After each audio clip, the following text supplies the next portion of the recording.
Pourquoi je suis passé de électeur RN à soutenir la gauche en 3 ans? Au début, je pensais défendre le peuple, les oublier, rendre la parole à ceux qu'on n'écoutait jamais. Et puis j'ai commencé à creuser. J'ai commencé à regarder un par un les votes à l'Assemblée.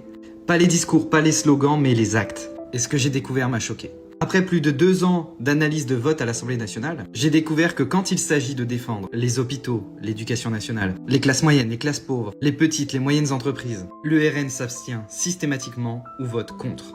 Exemple 30 mai 2024, une loi visait à prendre en charge l'entièreté des soins liés au cancer du sein. La gauche a voté pour, le RN s'est abstenu.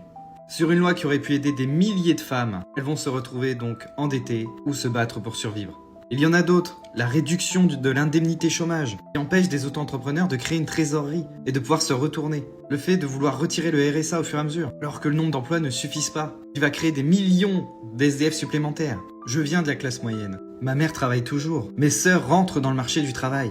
Je suis moi-même auto-entrepreneur. Et je ne veux pas qu'un jour mes parents doivent choisir entre se soigner et payer leurs factures.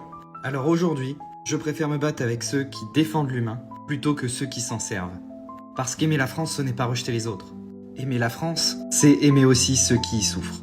Pour les électeurs RN, je vous laisse me mettre en commentaire une proposition de loi que le RN a fait pour les classes moyennes, les classes pauvres, ou pour les petites et les moyennes entreprises. Et pour les autres, je vous laisse mettre vive l'humain. Partagez un maximum.